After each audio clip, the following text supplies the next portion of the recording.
My father was, he is on the left here, my father was officer of the General Staff of the Soviet Army. He was inspector of land forces, Soviet troops stationed in countries like Mongolia, Cuba, East European countries. This is the picture taken at the entrance of my Institute of Oriental Languages. It's a part of Moscow State University. As every Soviet student, I was, quote-unquote, volunteering for harvesting grain in Kazakhstan. By the end of my training in school, I was recruited by the KGB. This picture was taken on that day, and you can see again how happy it feels to be recruited by the KGB. Pay special attention to number of bottles on the table. One of my functions was to keep foreign guests permanently intoxicated the moment they land at Moscow airport. In 1967, the KGB attached me to this magazine, Look magazine. A group of 12 people arrived to USSR from the United States to cover the 50th anniversary of October Socialist Revolution in my country. From the first page to the last page, it was a package of lies.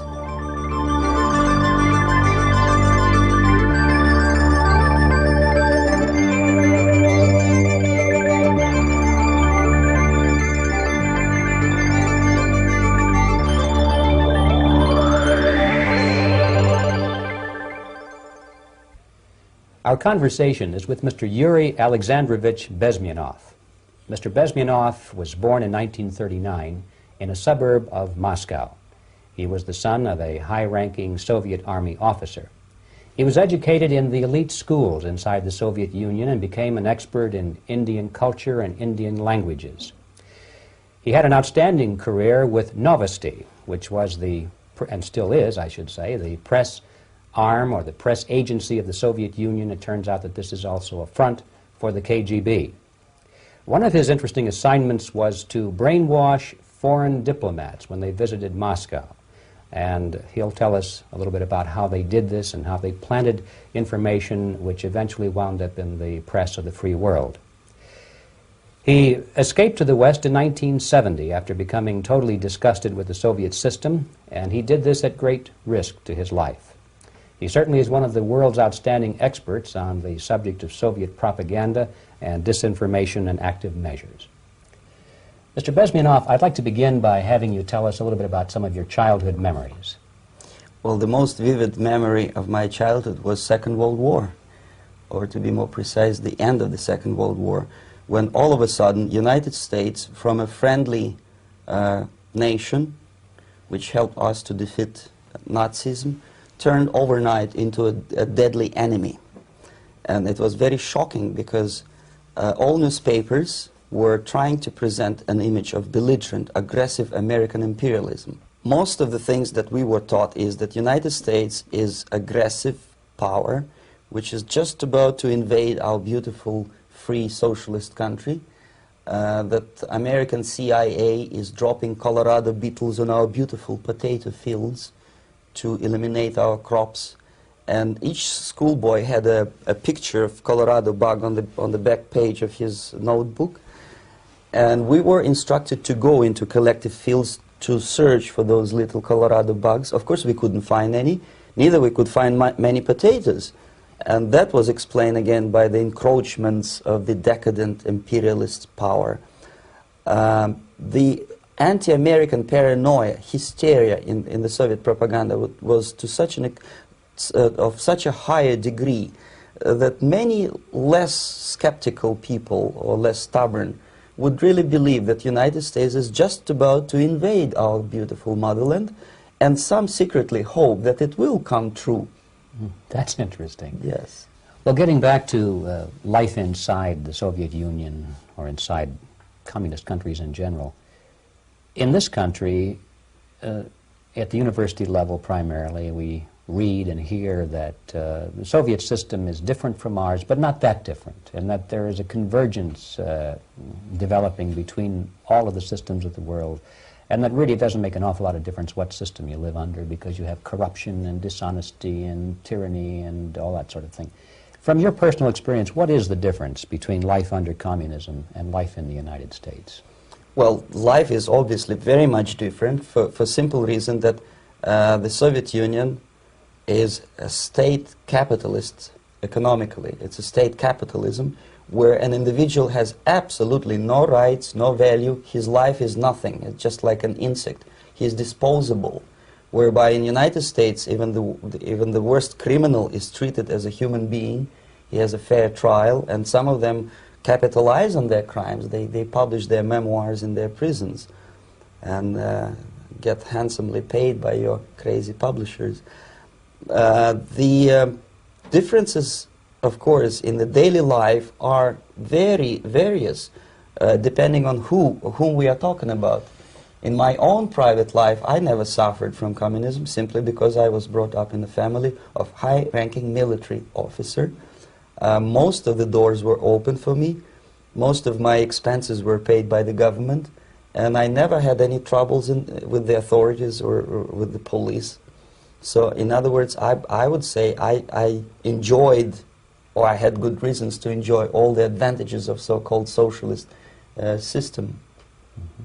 My main motivations to defect had nothing to do with affluence. It was mainly moral indignation, moral protest, rebellion against the inhuman methods of the Soviet system. Well, specifically, what did you object to? I objected, first of all, against oppression of my own dissidents and intellectuals. And that was the most disgusting thing that I witnessed as a young man, young student, who was brought up at a very troublesome period in our history, from Stalin to Khrushchev, from total tyranny and oppression to some kind of liberalization. Second, when I started working for the Soviet embassy in India, to my horror, I discovered that we are millions times more oppressive than any colonial or imperialist power in the history of mankind. That my country brings to India not freedom, progress, and friendship between the nations, but racism, exploitation, and slavery, and of course economical inefficiency to this country. Since I fell in love with India, I developed something which by KGB standards is extremely dangerous thing. It's called split loyalty, when an agent likes a country of assignment more than his own country. I literally fell in love with this beautiful country, a country of great contrasts, but also great humility, great tolerance, and philosophical and intellectual freedoms. My ancestors used to live in caves and eat raw meat when India was a highly civilized nation 6,000 years ago. So obviously the choice was not to the advantage of my own nation. I decided to defect and to entirely dissociate myself from that brutal regime. Mr. Bezmenov, we've read a lot about the concentration camps and the slave labor camps under the Stalin regime. Now the general impression in America is that those things are part of the past. Are they still going on today, or what is the status? Yes. There is no qualitative change in the Soviet concentration camp system. There are changes in numbers of prisoners. Again, this is unreliable Soviet statistics. We don't know how many political prisoners are there in the Soviet concentration camps. But we sure know from various sources that at each particular time there are close to 25 to 30 million of Soviet citizens who are virtually kept as slaves in forced labor camp system. The size of the population of a country like Canada is serving terms as prisoners. Incredible. So I would say that those intellectuals who try to convince American public that concentration camp system is a thing of a past are either conscientiously misleading public opinion, or they are not very intellectual people. They're selectively blind. They lack intellectual honesty when they say that. Well, we've spoken about the intellectuals in this country and also the intellectuals in the Soviet Union. What about down at the broad mass level? Do the people in general, the working people, the workers in general in the Soviet Union, do they support the system? Do they tolerate it? What is their attitude? Well, average Soviet citizen, if there is such an animal, of course, does not like the system because it hurts, it kills. he may not understand the reasons, he may not have enough information or educational background to understand. But I doubt very much there are many people who are conscientiously supporting the Soviet system. There are not such people in USSR. Even those who have all the reasons to enjoy socialism, people like myself, who were a member of journalistic elite, they also hate system for different reasons, though. Not because they lack material affluence, but because they are unfree to think, they are in constant fear, duplicity, split personality. And this is the greatest tragedy for my nation. Well, what do you think are the chances of the people actually overcoming their system or replacing it? There is a great possibility that system will sooner or later be destroyed from within. There is a self-destructive mechanism built into any socialist or communist or fascist system. Because there is lack of feedback, because the system does not rely upon loyalty of population. But until this Soviet junta is being supported by the Western so-called imperialists, that is, multinational companies, establishments, governments, and let's face it, intellectuals, so-called academia in the United States is famous for supporting the Soviet system. As long as the Soviet junta will keep on receiving credits, money, technology, grain deals, and political recognition from all these traitors of democracy or freedom, there is no hope, there is not much hope for changes in my country, and the system will not collapse by itself simply because it's being nourished by so-called American imperialism. This is the greatest paradox in history of mankind, when capitalist world supports and actively nourishes its own destroyer, destructor. I think you're trying to tell us something. Oh, in yes. This country. I'm trying to tell you that it has to be stopped unless you want to end up in Gulag system and enjoy all the advantages of socialist equality, working for free, catching fleas on your body, sleeping on the planks of plywood in Alaska this time, I guess. That's where Americans will belong, unless they will wake up, of course, and force their government to stop aiding Soviet fascism. Well, you told us a moment ago why you left the system. I'd like to hear the details of how you did it. It must have been a very dangerous thing. It was not so dangerous, it was crazy. First of all, because defecting in India is virtually impossible, thanks to very strong pressure from the Soviet government. Excuse me, you were in India on assignment at that time? Yes, I was working for the Soviet embassy in New Delhi as a press officer. And defecting for a Soviet diplomat is next to impossible. It's a suicide, as I said, because a great friend Indira Gandhi pushed a law through parliament which says, and I quote, "No defector from any country has a right of political asylum in any embassy on the territory of Indian Republic," which is a masterpiece of hypocrisy. No other defector but a Soviet one needs a political asylum.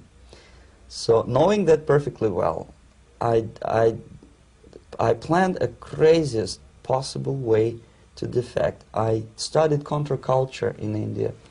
There were thousands of young American boys and girls with no shoes, long hair, smoking hash and marijuana, studying sometimes Indian philosophy, sometimes simply pretending that they studied. And they greatly annoyed Indian police, and they were laughing stock of Indians because obviously they were good-for-nothing students. I studied carefully where they congregate, what routes they travel, what language they speak, what do they smoke. And one day I simply joined a group of hippies to avoid detection of Indian police. I was dressed as a typical hippie with blue jeans, long kameez shirts, with all kind of nice decorations like beads, long hairs. I bought a wig because for several weeks I had to turn myself from a conservative Soviet diplomat into a very progressive American hippie. And that was the only way that I could avoid detection. It was very interesting experience, but it was necessary because from my own knowledge as a member of Soviet embassy staff, I knew that there were many cases when Soviet defectors were betrayed by Indian police, and also some Western embassies played a very dirty role in betraying the Soviet defectors. According to our information, they were some, I wouldn't call them double agents, but simply amoral people working for this for the United States embassy, and confiding in people like this would be a suicide. So I had to be extremely careful. I could not trust anyone, and that was the reason for such a crazy way to defect. Well, had you been caught in the act of trying to get out, what would have happened to you? Oh, most likely I would end up in concentration camp, or, depending on the situation and on the whim of some bureaucrat in KGB, maybe even executed. This is normal practice, quietly, of course, not publicly. But that would be the end of my defection, of course. Well, when did you finally make it to the United States?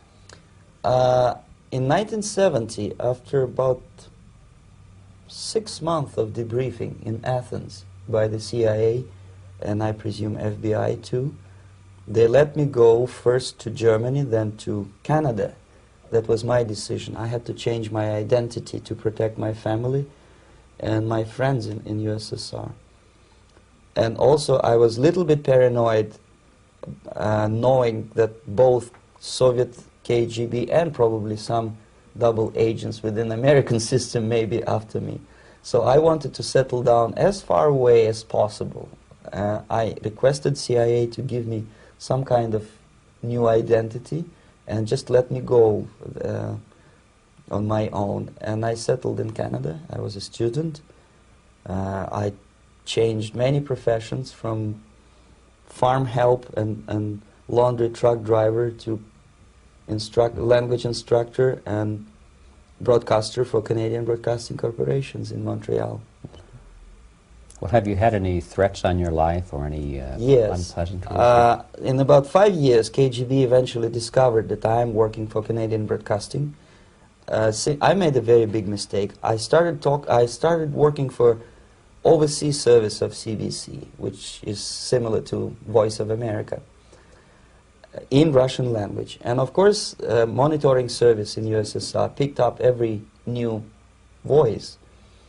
Every new announcer, they would make it a point to discover who he is. And in 5 years, sure enough, slowly but surely, they discovered that I am not Thomas Schumann, that I am Yuri Alexandrovich Bezmenov, and that I'm working for Canadian Broadcasting, and undermining beautiful détente between Canada and USSR. And the Soviet ambassador Alexander Yakovlev made it his personal effort to discredit me. He complained to Pierre Trudeau, who is known to be a little bit soft on socialism. And the management of CBC behaved in a very strange, cowardly way, unbecoming to representatives of an independent country like Canada. They listened to every suggestion that Soviet ambassador gave, and they started shameful investigation, analyzing content of my broadcasts to USSR. And sure enough, they discovered that some of my statements were probably would be offending to the Soviet Politburo. So I had to leave my job. And of course, subtle intimidations. They would say something like, please cross the street carefully because, you know, traffic is very heavy in Quebec. And fortunately, I know about the psychology and the logic of activity of the KGB, and I never allowed myself to be intimidated. This is the worst thing. This is what they expect a person, a defector, to be intimidated. Once they spot that you are scared, they keep on developing that line, And then eventually you either have to give up entirely and work for them, or they neutralize you. They would definitely stop all kind of political activity, which they failed to do in my case, because I was stubbornly working for the Canadian Broadcasting. And in response to their intimidations, I said that, look, this is a free country, and I am as free as you are. And I also can drive very fast. And gun control is not yet established in Canada, so I had a couple of good shotguns in my basement. So welcome to visit me someday with your Kalashnikov's machine guns. So obviously it didn't work. Intimidation didn't work.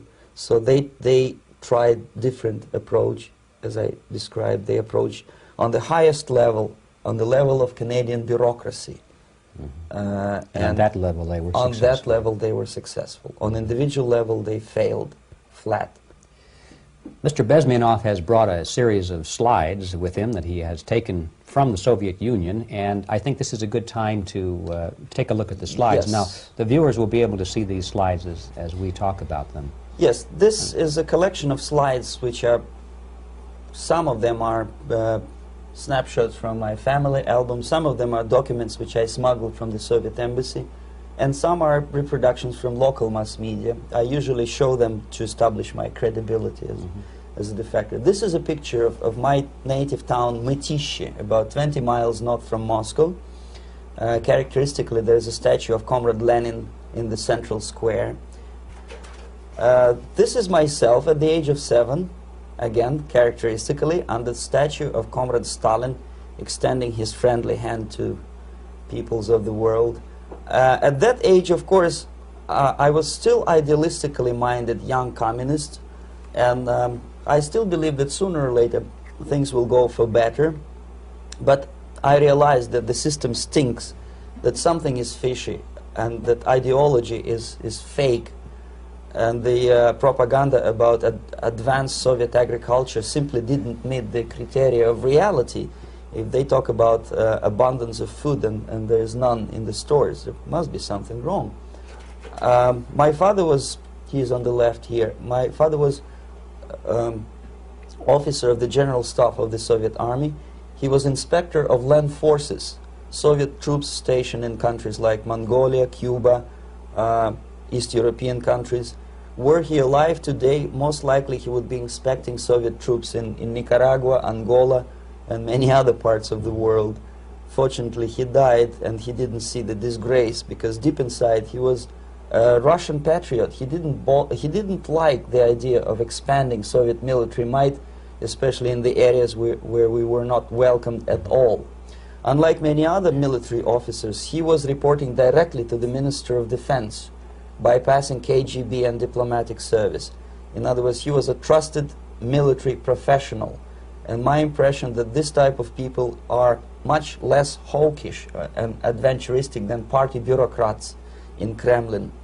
When American mass media describes Soviet military as potentially dangerous counterpart for Pentagon, I simply laugh, because I know better. I know that the most dangerous part of the Soviet power structures are not military at all. Most likely, if they come to power in my country, they'll be more sensible negotiators for nuclear disarmament and withdrawal of the Soviet troops from many parts of the world. But if someone from the party structure or the KGB structure were to give the orders for a military intervention, they have to obey, they would follow, because they are professional military. But they, you see, the triangle of power and hate in USSR is the party at the top, the party elite, the oligarchy of the party, then the military and the KGB at the bottom. They hate each other, and the most hated triangle, the most hated corner of the triangle is the Communist Party bureaucrats. They are the most adventuristic, senile megalomaniacs. They can start war, I wouldn't be surprised. Not the military. They know what war is. Yes. At least my father did. This is the picture taken at the entrance of my Institute of Oriental Languages. It's a part of Moscow State University. I graduated in 1963. And now, excuse me, which one were you on? I am on the right. You're on the right. And on the left is my my schoolmate Vadim Smirnov, who later was an apparatchik in the Central Committee of the Soviet Union Communist Party. What is an apparatchik? It's a functionary, something like civil service in British Empire. Someone who is never fired from the service. He stays there internally. He may not be promoted too high, but he's a dependable bureaucrat who will stay forever. I studied not only languages, but also history, literature, even music. On this picture, I'm trying to learn how to play Indian musical instrument. I even tried to look like an Indian when I was second-year student. Not bad, really. Yes, actually it was strongly encouraged by the instructors in my school, because the graduates of my school were later on employed as diplomats, foreign journalists, or spies. As every Soviet student, I was quote-unquote volunteering for harvesting grain in Kazakhstan. This is a biggest agricultural blunder of the Soviet government. But I didn't have much choice, of course, because the communist motto borrowed from the Bible says, "Those who do not work shall not eat." And you can see me eating, therefore I was working, and you can see how happy I was about it. I went through a very extensive physical and military training, including the military games in areas, suburban areas of Moscow. And here, for example, we are on a tour in Arkhangelsk area. And by the end of my training in school, I was recruited by the KGB. This picture was taken on that day, and you can see again how happy it feels to be recruited by the KGB. Our conversation with Yuri Alexandrovich Bezmenov, who is a defector from the Soviet Union, a former propaganda agent for Novosti and the KGB, will continue after this message.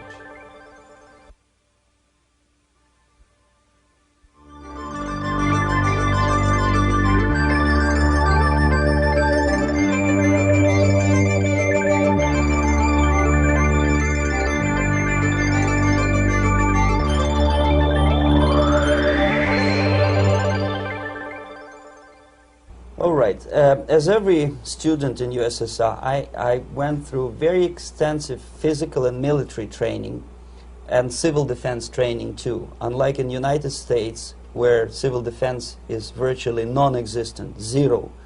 In USSR, every student, whatever his major subject, has to go through very extensive 4-year military and civil defense training. You can see me here with a group of students during one of the war games near Moscow. The main idea, of course, is to prepare a huge reserve army of the USSR. Each student has to graduate as a junior lieutenant. In my case, it was administrative and military intelligence service. My first assignment was to India as a translator with the Soviet Economical Aid Group, building refinery complexes in Bihar state and Gujarat state. At that time, I was still naively, idealistically believing that what I was doing contributes to the understanding and cooperation between the nations. It took me quite a number of years to realize that what we were bringing to India was a new type of colonialism, 1,000 times more oppressive and exploitative than any colonialism or imperialism in history of mankind. But at that time, I was still hoping that, well, maybe it's not that bad, could be worse, and things may go for better. And I even tried to implement the beautiful Marxist motto, proletarians of all the countries unite. I tried to unite with a nice Indian girl, and I was fascinated by Indian culture, by the family life in this country. But obviously, Communist Party had different plans for my genes, so I had to marry this beautiful Russian girl. In the span of my career, I married 3 times. Most of these marriages were marriages of convenience, on advice from the Department of Personnel. This is normal practice in USSR. When a Soviet citizen is assigned to a foreign job, he has to be married, either to keep family in USSR as hostages, or, if it's a convenience marriage like mine, so that the husband and wife are virtually informers on each other to prevent defection or contamination by decadent imperialist or capitalist ideas. In my case, I hated that girl so much that the moment I landed in Moscow, we were divorced, and I married later, second time. By the end of my first assignment in India, I was promoted to the position of public relation officer. You can see me here translating a speech by a Soviet boss. And you're on the right. I'm on the right here, yes. And it was, the occasion was commissioning of the refinery complex in Bihar, Barauni. Back in Moscow, I was immediately recruited by Novosti Press Agency, which is a propaganda and ideological subversion front for the KGB. 75% of the members of the Novosti are commissioned officers of the KGB. The other 25 are, like myself, co-opted agents who are assigned to specific operations. In this particular case, you can see me talking to students of Lumumba Friendship University in Moscow. This is a huge school under the direct control of the KGB and Central Committee, where future leaders of the so-called national liberation movements are being educated and selected carefully. And some of them have absolutely, this, for example, is a group of students from Lumumba. They don't look like students at all. They look more like military, and that's exactly what they were. They were dispatched back to their countries to be leaders of the so-called national liberation movements, or to be translated into normal human language, leaders of international terrorist groups. Another area of activity when I was working for the Novosti was to accompany groups of so-called progressive intellectuals, writers, journalists, publishers, teachers, professors of colleges. You can see me here in Kremlin. I'm second on the left, with a group of Pakistani and Indian intellectuals. Most of them pretended they don't understand that we are actually working on behalf of the Soviet government and the KGB. They pretended that they are actually being guests, VIP intellectuals, that they are treated according to their merits and their intellectual abilities. For us, they were just a bunch of political prostitutes to be taken advantage for various propaganda operations. Therefore, you can see perfectly well the senior colleague of mine on the left doesn't really have that much respect on his face, and myself with a very skeptical smile, typical KGB sarcastic smile, anticipating another victim of ideological brainwashing. This is how a typical conference in Novosti headquarters in Moscow looked like. Sitting in the middle is Boris Burkov, the then director of Novosti Press Agency, high-ranking party bureaucrat in the Department of Propaganda. I am standing next to a famous Indian poet, Sumitranandan Pant. He was famous because he was an author. He was the author of a famous poem titled Rhapsody to Lenin. That's why he was invited to USSR, and everything was paid by the Soviet government. Pay special attention to number of bottles on the table. This is one of the ways to kill the awareness or curiosity of foreign journalists. One of my functions was to keep foreign guests permanently intoxicated the moment they land at Moscow airport. I had to take them to the VIP lounge and toast to friendship and understanding between the nations of the world, glass of vodka, then a second glass of vodka, and in no time my guests would be feeling very happy. They would see everything in kind of pink, nice color, and that's the way I had to keep them permanently for the next 15 or 20 days. At a certain point in time, I had to withdraw alcohol from them so that some of them, who are the most recruitable, would feel a little bit shaky, guilty, trying to remember what they were talking last night.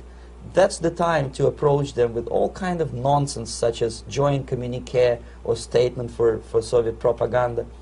That's the time they are the most flexible.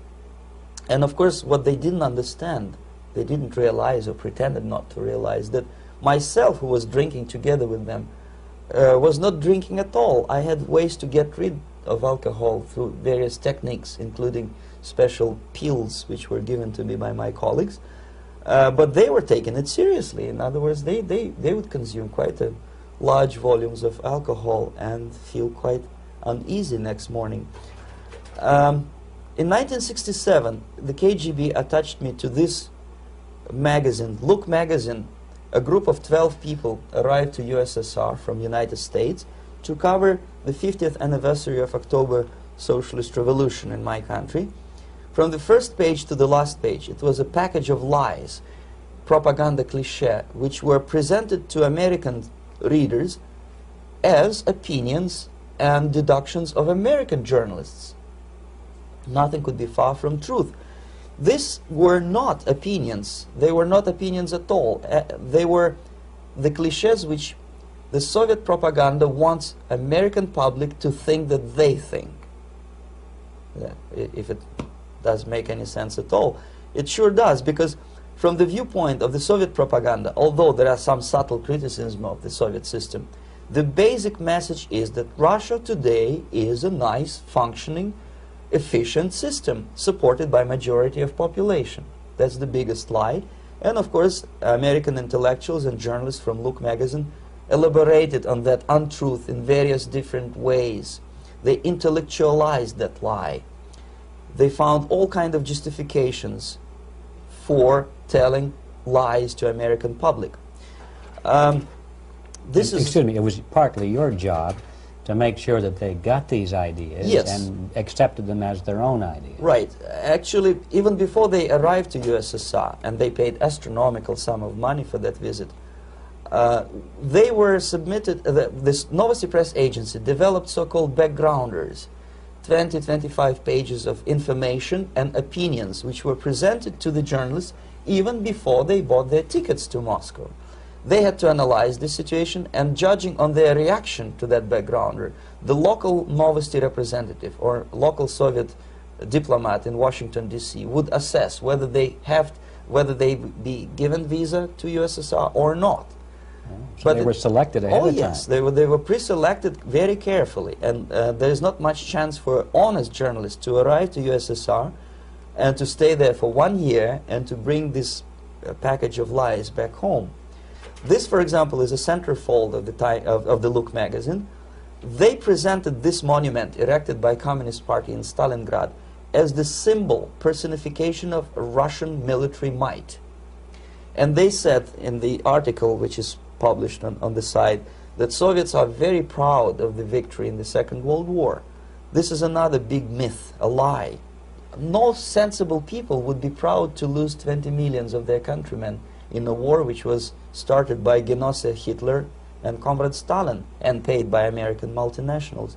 Most of the Soviet citizens look at this type of monuments with disgust and sorrow, because every family lost father, brother, sister, or child in the Second World War.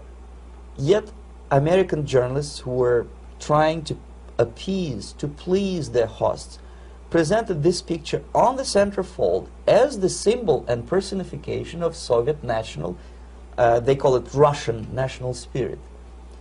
And it was greatest misconception and a very tragic misunderstanding. Of course, Look magazine was not distributed in USSR. The main audience was in the United States.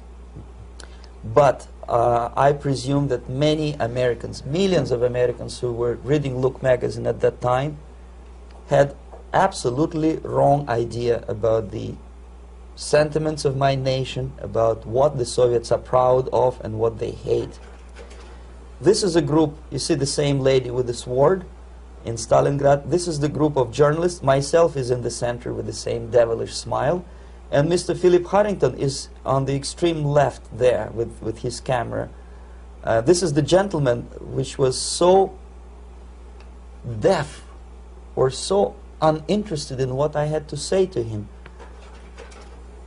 This is the same picture, a blow-up of the same picture.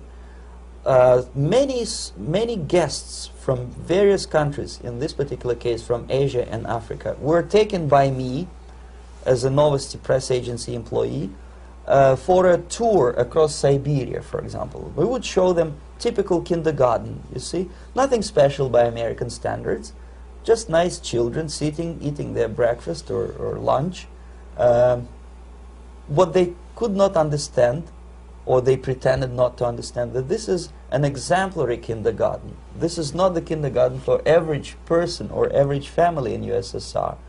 And we maintain that illusion in their minds. You can see myself under the red spot in the middle there, with the same business-like expression. I'm doing my job. That's what I'm assigned to do, and that's what I was paid to do. But deep inside, I still hope that at least some of these useful idiots would understand that what they are looking at has nothing to do with the level of affluence in my nation. This is a better picture which reflects the true spirit of the Soviet childhood. This picture was printed in a Canadian government publication by mistake. In the middle you can see children playing on a small courtyard, and the caption goes, "This is a typical kindergarten in Siberia." What these idiots didn't understand, that it is not kindergarten at all. It is a prison for children of political prisoners. But there was not a single mentioning that what they were visiting actually was an area of concentration camps. And the job of people like myself to help them to not to notice that they are actually talking to prisoners. Most of the children were dressed, especially on the occasion of the foreigners' visit. Of course, there were no corpses on the ground. There were no machine gun guards. And well, it looks not very pleasant, as you see.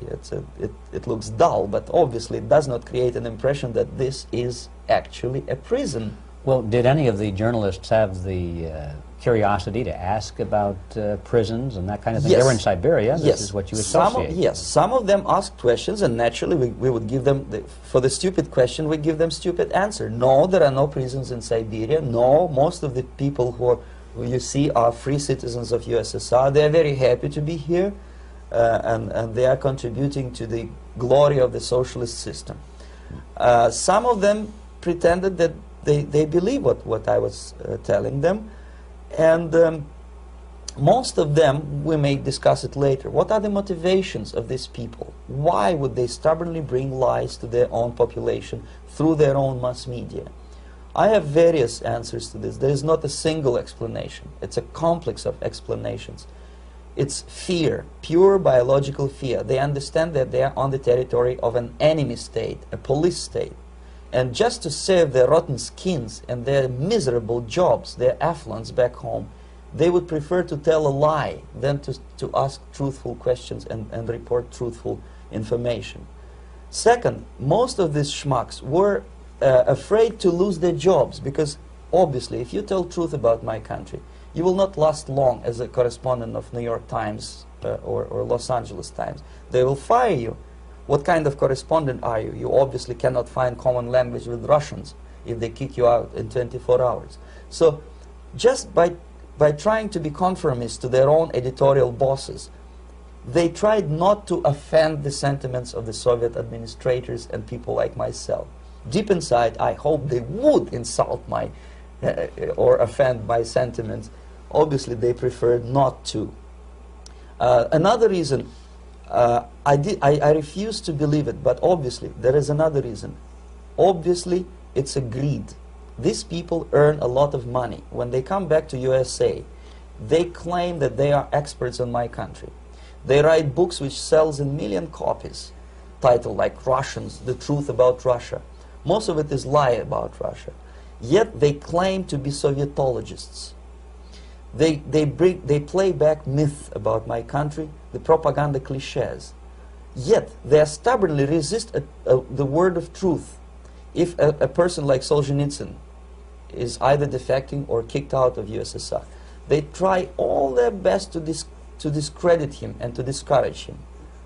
I don't have much chance to appear on national network with a true story about my country. But a useful idiot like Hendrik Smith or Robert Kaiser, they are big heroes. They come back from USSR. They say, oh, we were talking to dissidents in Russia. Big deal. Soviet dissidents are chasing American correspondents in the streets, and they are cowardly escaping from these contacts. For some strange reason, if you want to know more about Spain, you refer to Spanish writers. If you want to learn more about French, you read French writers. Even about Antarctica, I bet you would read Penguins. Only about the Soviet Union, for some strange reason, you read Hendricks and Schmendricks and all kind of Kissingers, because they claim that they know more about my country. They know nothing, or next to nothing, or they pretend that they know more than they actually do. I would say they are dishonest people who lack integrity and common sense and intellectual honesty. They bring back all kind of stories like that. A kindergarten in Siberia. Omitting the most important fact, it's a prison for children of political prisoners. Another greatest example of monumental idiocy of American politicians.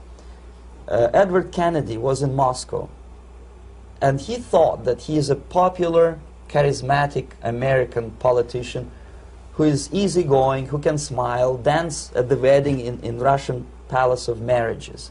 What he did not understand, or maybe he pretended not to understand, that actually he was being taken for a ride. This is a staged wedding, especially to impress foreign media, or useful idiots like Ed Kennedy. Most of the guests there, they had security clearance, and they were instructed what to say to foreigners. This is exactly what I was doing. You can see me in the same damn wedding palace in Moscow where Ed Kennedy was dancing here. You see, smiling. He thinks he's very smart. From the viewpoint of Russian citizens who observe this idiocy, he's narrow-minded, egocentrical idiot who tries to earn his own popularity through participation in propaganda farces like this. Here you can see myself. On the right, again, exemplary Soviet bride. On the left, 3 journalists from various countries, Asia, Africa, and Latin America. Obviously, they enjoying the situation. They will go back home and write the reports. We were present on a regular Soviet wedding. They were not present on a regular Soviet wedding. They were present, they were parts of a farce, of a circus performance. Another thing which I had to, sometimes risking my life, to explain to foreigners. Time magazine, for example, is very critical of South African racist regime. The whole article was dedicated to the shameful internal passport system where blacks are not allowing to live with whites. For some strange reason, for the last 14 years since my defection, nobody wanted to pay attention to my passport. This is my passport. It also shows my nationality, and it has a police rubber stamp, which is called propiska in Russian language, which assigns me to a certain area of residence. I cannot leave that area, same way as this black man cannot leave the area in South Africa. Yet we call South African government racist regime. Not a single Jane Schmonda or Fonda is brave enough, courageous enough to come to media and say, look, this is what happens in USSR. I send a copy of my passport to many American liberals and civil rights defenders and all the other useful idiots. They never bothered to answer me back. This shows what kind of integrity, what kind of honesty these people are. They're a bunch of hypocrites because they don't want to recognize a good example of racism in my country. This is the first stage of befriending a professor. You can see myself on the left with the same James Bond smile. On the right is my KGB supervisor, Comrade Leonid Mitrokhin, and in the middle a professor of political science in Delhi University. The next stage would be to invite him to a gathering of Indo-Soviet Friendship Society. There he is sitting next to his wife before he is being sent to USSR for free trip. Everything is paid by the Soviet government. He was made to believe that he is invited to USSR because he is a talented, sober-thinking intellectual. Absolutely false. He is invited because he is a useful idiot, because he would agree and subscribe to most of the Soviet propaganda cliché. And when he is coming back to his own country, he is going for years and years to teach the beauties of Soviet socialism to newer and newer generations of his students, thus promoting the Soviet propaganda line. the KGB was even curious about this gentleman. It may look innocent. Maharishi Mahesh Yogi, a great spiritual leader, or maybe a great charlatan and crook, depending on from which side you are looking at him. Beatles were trained at his ashram in Hardwar in India how to meditate. Mia Farrow and other useful idiots from Hollywood visited his school, and they returned back to United States absolutely zonked out of their minds with marijuana, hashish, and crazy ideas of meditation. To meditate, in other words, to isolate oneself from the current social and political issues of your own country, to get into your own bubble, to forget about troubles of the world. Obviously, KGB was very fascinated with such a beautiful school, such a brainwashing center for stupid Americans. I was dispatched by the KGB to check what kind of VIP Americans attend this school. That's you on the left. Yes, I'm on the left.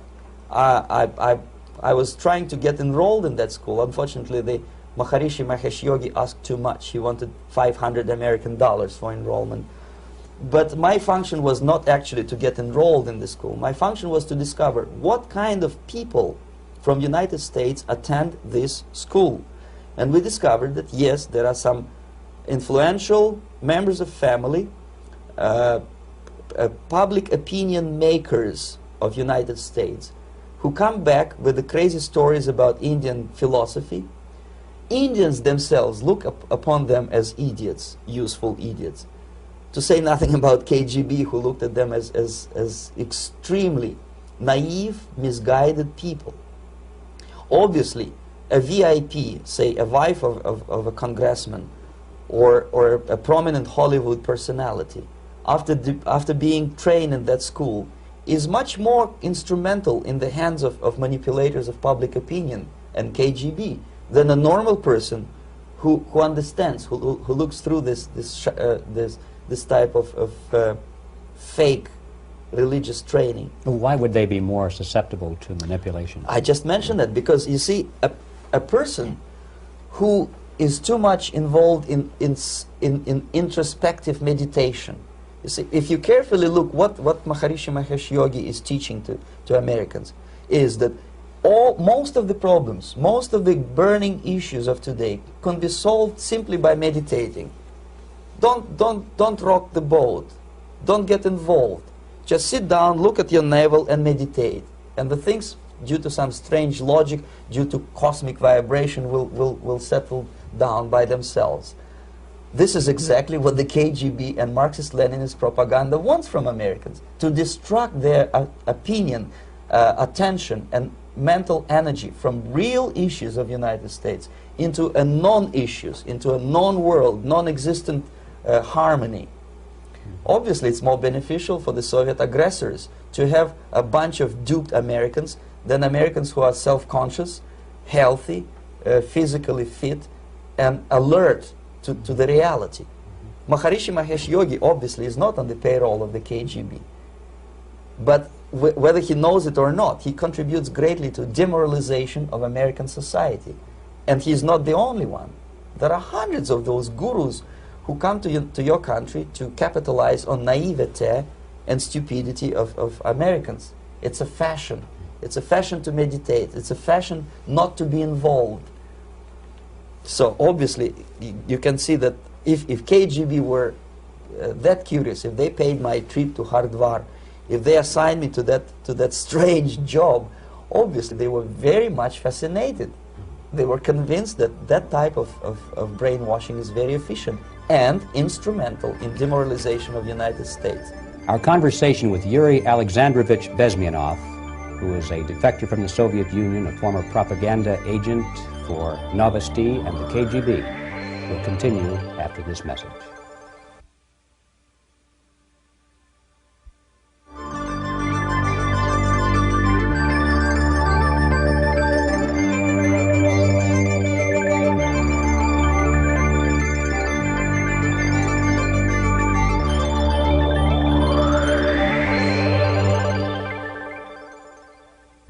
This picture shows the part of the building of USSR embassy, and my supervisors. On the left is Comrade Mehdi, an Indian communist, and on the right, Comrade Mitrokhin, my supervisors in the secret department of research and counter-propaganda.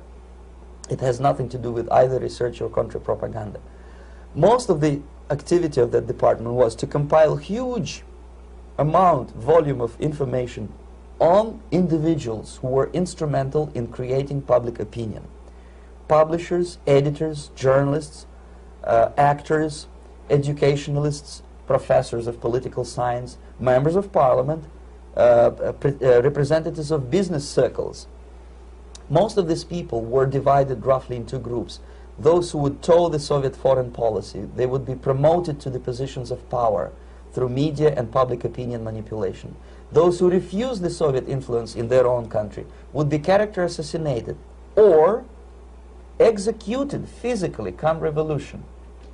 Same way as in the small town of Hue in South Vietnam, several thousands of Vietnamese were executed in one night when the city was captured by Viet Cong for only 2 days. And American CIA could never figure out how could possibly communists know each individual, where he lives, where to get him, and would be arrested in one night, basically in some 4 hours before dawn, put on a van, taken out of the city limits and shot. The answer is very simple. Long before communists occupied the city, there was extensive network of informers, local Vietnamese citizens, who knew absolutely everything about people who are instrumental in public opinion, including barbers and taxi drivers.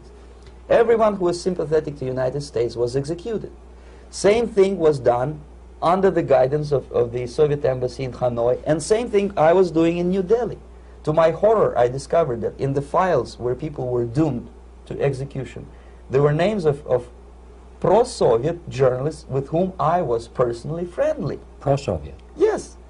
They were idealistically minded leftists who made several visits to USSR, and yet the KGB decided that come revolution or drastic changes in political structure of India, they will have to go.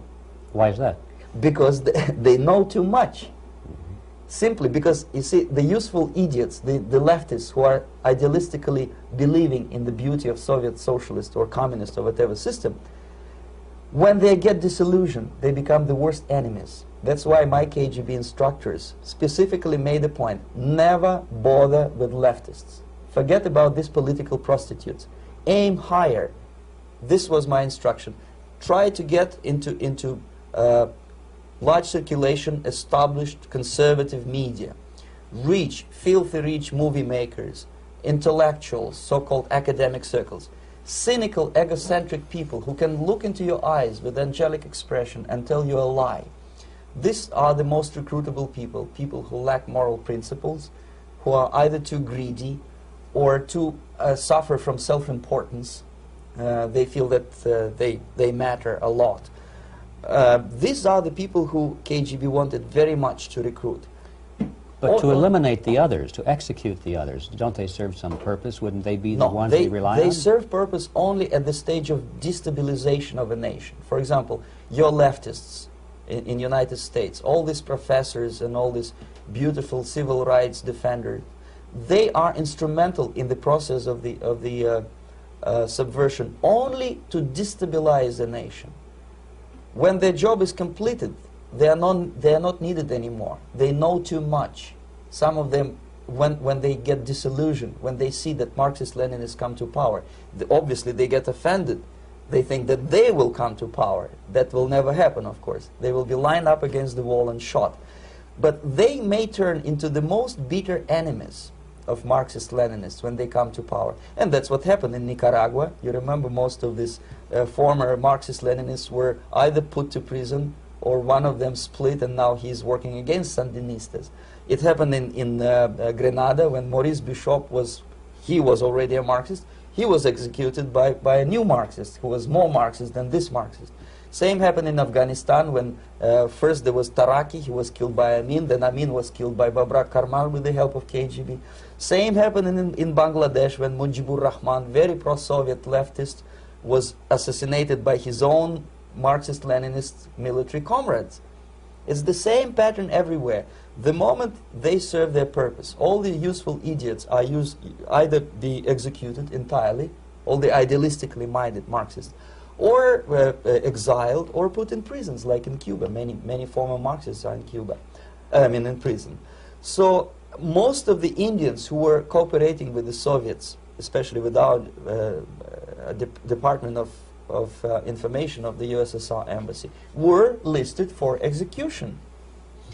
And when I discovered that fact, of course I was sick. I was mentally and physically sick. I thought that I'm going to explode one day during the briefing at the ambassador's office. I would stand up and say something that we are basically a bunch of murderers. That's what we are. It has nothing to do with friendship and understanding between the nation and blah, blah, blah. We are murderers. We behave as a bunch of thugs in a country which is hospitable to us, a country which with ancient traditions. But I did not defect. I tried to get the message across. To my horror, nobody wanted even to listen, least of all to believe what I had to say. And I tried all kinds of tricks. I would leak information through letters or lost documents or something like that. And still I got no message. The message was not published, even in the conservative mass media of India. The immediate impulse to defect was Bangladesh crisis, which was described by American correspondents as Islamic grassroots revolution, which is absolute baloney. There was nothing to do with Islam, and there was no grassroots revolution. Actually, there are no grassroots revolutions, period. Any revolution is a byproduct of a highly organized group of conscientious and professional organizers, but has nothing to do with grassroots. In Bangladesh, it was nothing with grassroots. Most of the Awami League party members, Awami League means People's Party, were trained in Moscow in the High Party School. Most of the Mukti Fauj leaders, Mukti Fauj in Bengali means People's Army, same as SWAPO and all kind of liberation armies all over the world, the same bunch of useful idiots. They were trained at Lumumba University and various centers of the KGB in Simferopol, in Crimea, and in Tashkent.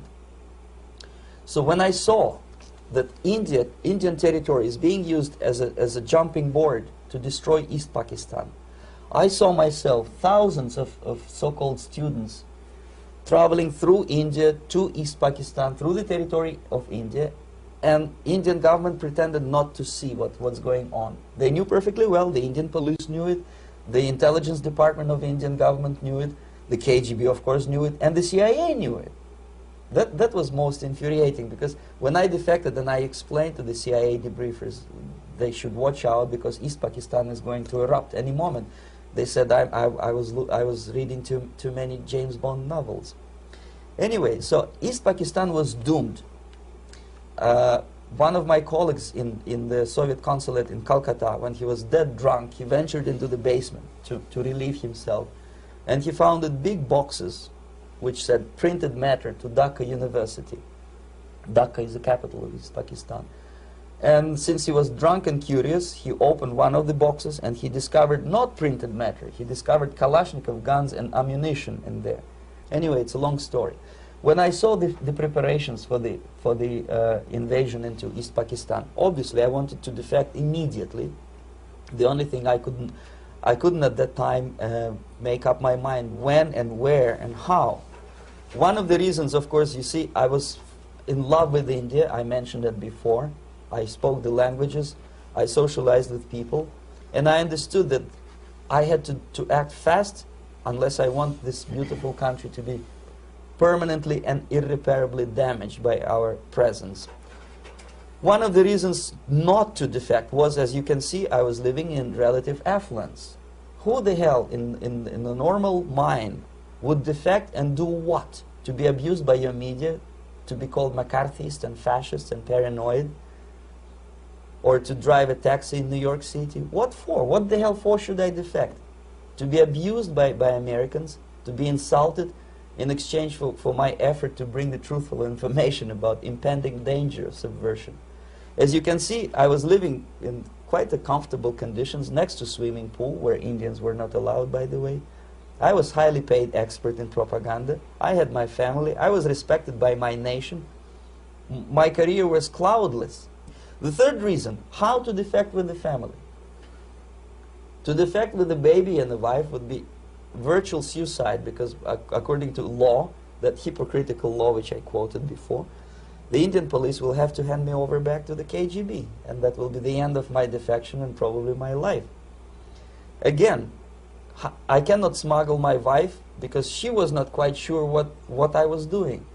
She was not that idealistically involved, and she was definitely not in the total picture of what I was doing for the KGB. She would be shocked if I you know, put her in my van and drive her to the American embassy or elsewhere.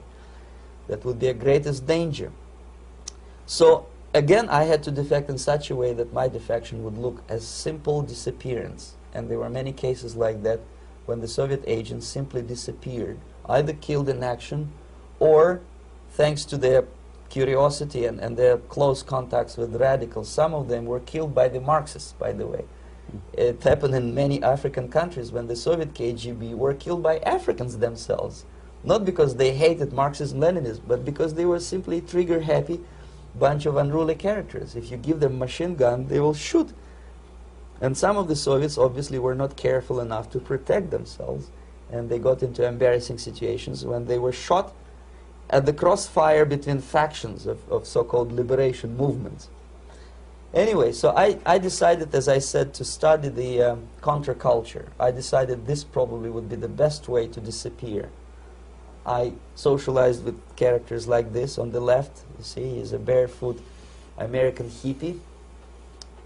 It took me quite a long time to study exactly what they were doing and how to mix with them. But eventually I did it. Most of Indian newspapers carried my picture and promise of 2,000 rupees for information about my whereabouts. But they were looking for the wrong person, because they obviously tried to stop a young Soviet diplomat in white shirt and tie, and this is how I looked at the time of defection. Nobody could possibly think that a Soviet diplomat would be as crazy as to join a bunch of hippies.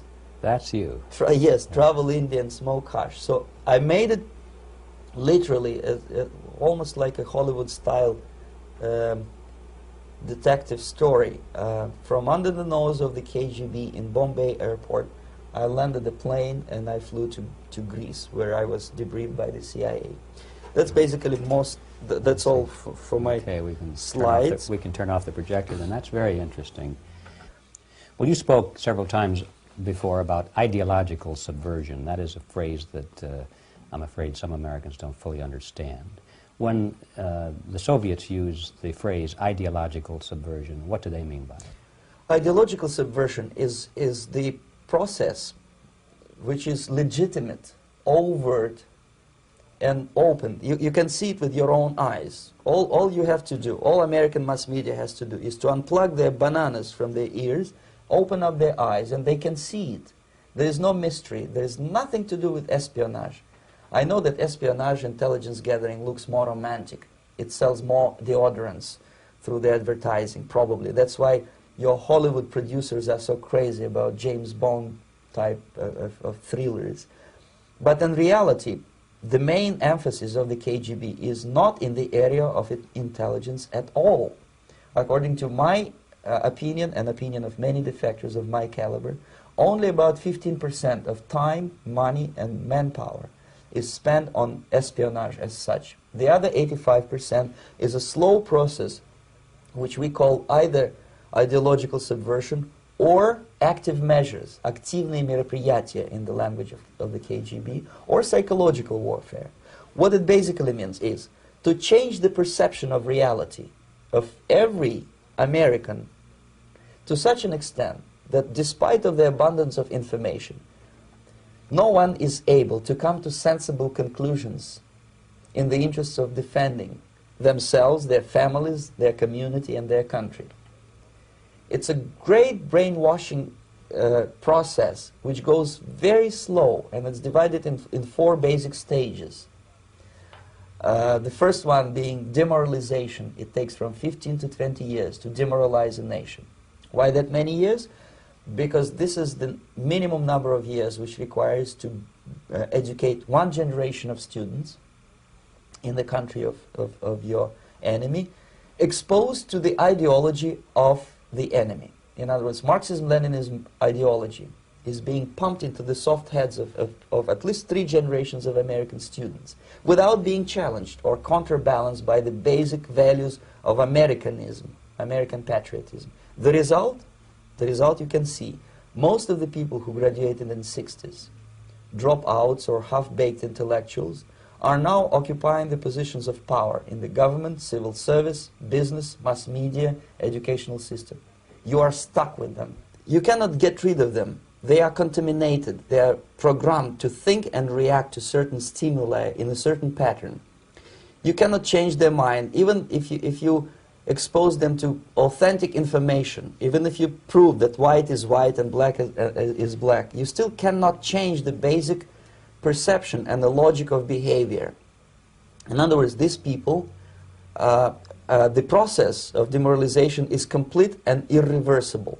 To get rid society of these people, you need another 20 or 15 years to educate a new generation of patriotically minded and common sense people who would be acting in favor and in the interests of United States society. And yet these people who've been programmed and, as you say, in place and Yes. who are favorable to an opening with the Soviet concept, these are the very people who would be marked for extermination in this country? Most of them, yes. Simply because the psychological shock when they will see in future what the beautiful society of equality and social justice means in practice, obviously they will revolt. They will be very unhappy, frustrated people. And the Marxist-Leninist regime does not tolerate these people. Obviously they will join the links of dissenters, dissidents. Yes. Unlike in present United States, there will be no place for dissent in future Marxist-Leninist America.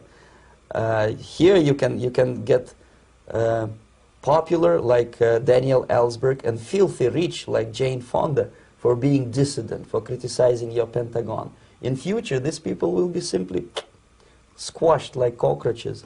Nobody is going to pay them nothing for their beautiful, noble ideas of equality. This they don't understand, and it will be a greatest shock for them, of course.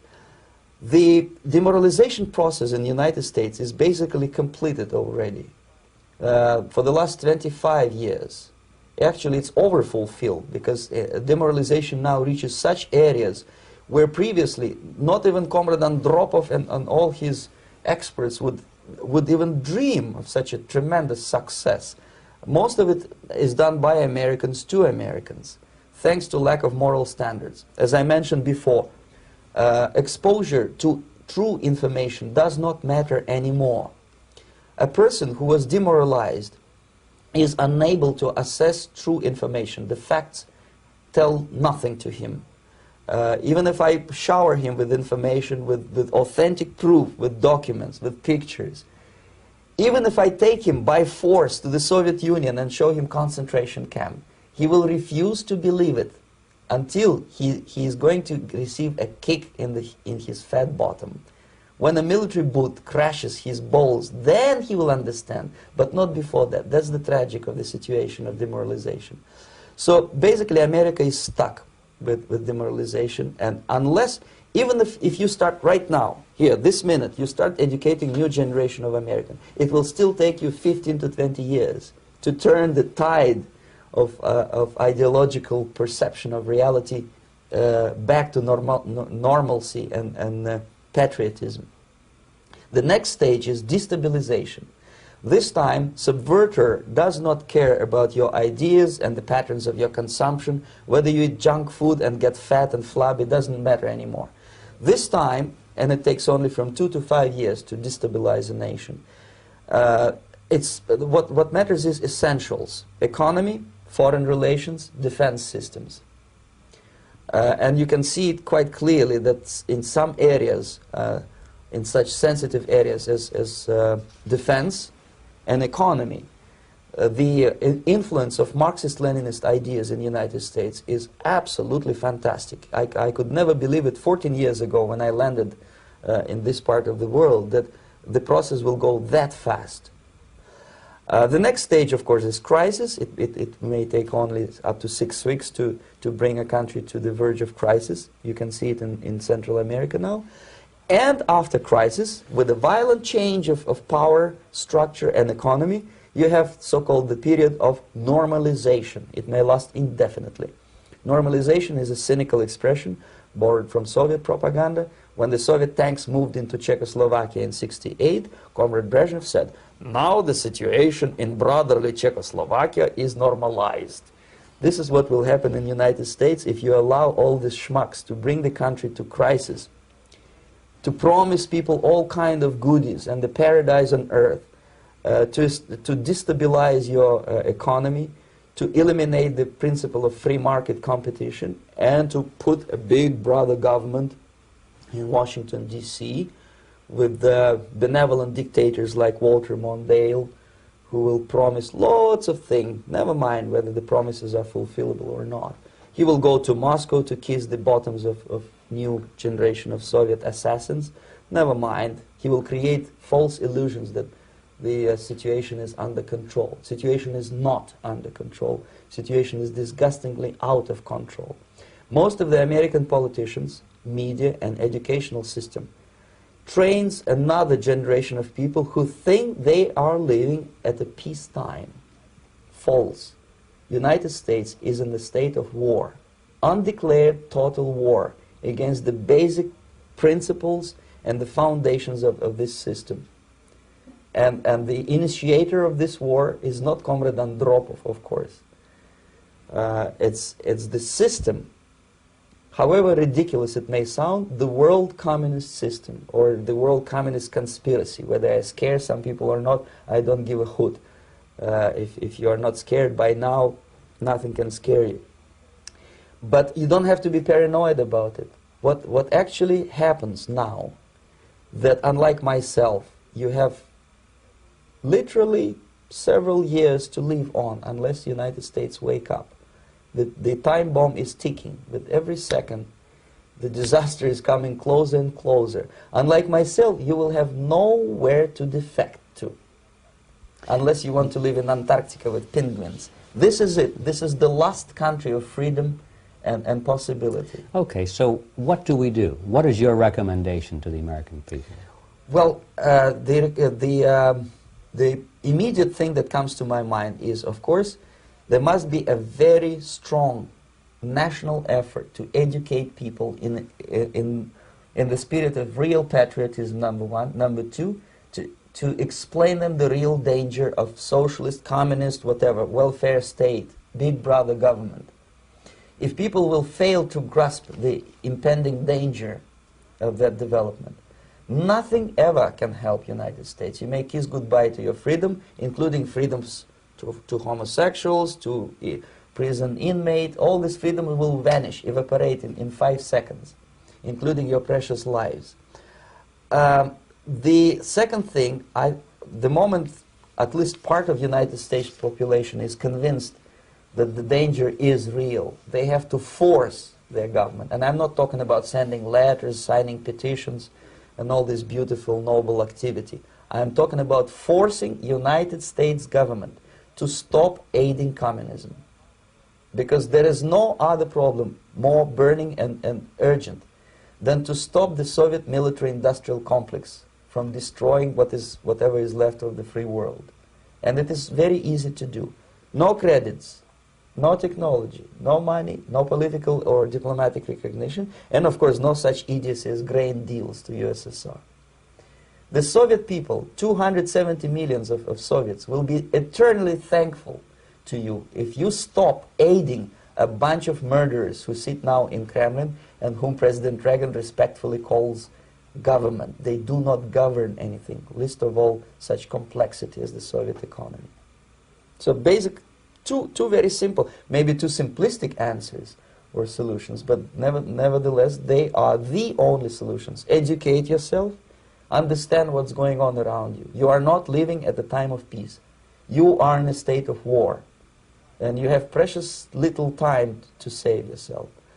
You don't have much time, especially if you are talking about young generation.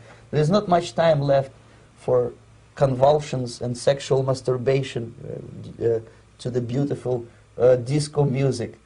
Very soon it will go, just overnight.